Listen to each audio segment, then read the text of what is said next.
Do you want to get a jump scare like this? Then listen up. I'm gonna teach you how to make this in under 5 minutes. So the first thing you want to do is get your character with an animation. I have mine down here, and make a background or whatever you want as your background. And then you need to make a level sequence or a level sequencer. And if you don't know what a level sequencer is, you just click up here and you click add level sequence. And when you click add level sequence, you're gonna get this thing right here. I'm just gonna open mine up here, and this is probably gonna look something like this. And you basically want to go up here under all classes and search for camera actor.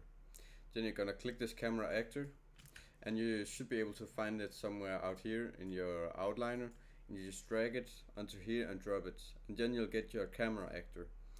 And you can change the position. If I pilot camera, you can change the position of where you want your camera to be, and then you just have to make an animation. So as you can see here, you click this transform button here, you can see these orange dots. That's keyframes where your camera is gonna be. So as you can see, we have a keyframe at the start where our camera is now, and if we go over here, we add another keyframe, and our camera is still in the same position because it has the same values. But as you can see, now our camera changes. Our camera changes when we go over to this next keyframe right here. So you need to make a level sequencer where you get the jump scare, and you're also gonna make something to make it scary, like this. Okay, so now that you've done that, I'm just gonna show you how you can implement this and make a jump scare. So now I'm gonna show you how to make that sequence play in front of your character when you get touched by your character. So you can see, as you can see right here, I have my, chase man, the man that's gonna make the jump scare. I made him invisible, so you can't see him because he's not gonna spawn yet. There's a trigger, so he gets visible and you can see him and he's gonna chase you.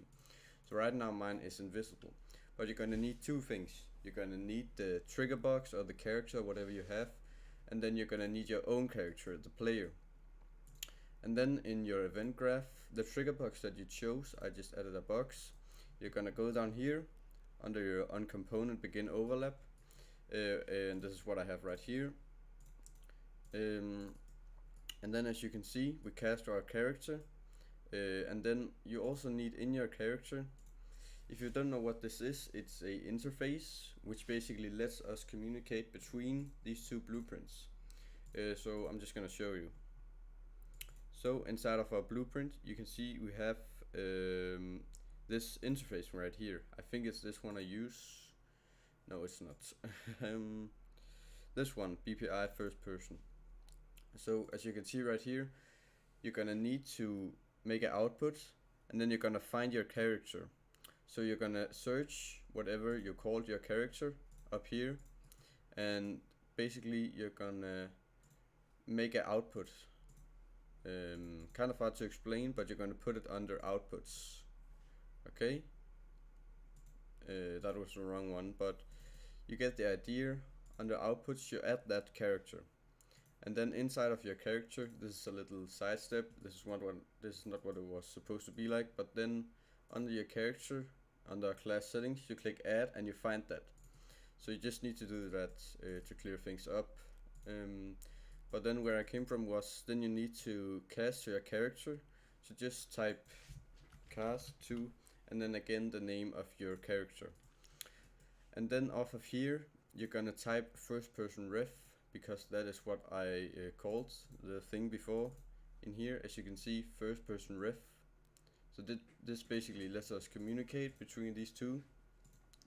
And then I can call this jump scare. And jump scare, this is a custom event inside of here. So you just type add custom event and it's gonna come up and you can name it. And then from in here you can call that. And I just made a print string to see if it works. And then this jump scare gets called, and then we fire off this function that I made. You don't have to make a function, you can just copy this. And then you want to create a level sequence player. I just need to delete that. So off here, just type level, and it's level sequence there, and it's gonna come up, create level sequence player. And if you want to change the settings, just click the settings and then click split structure pin. Here you can change the settings.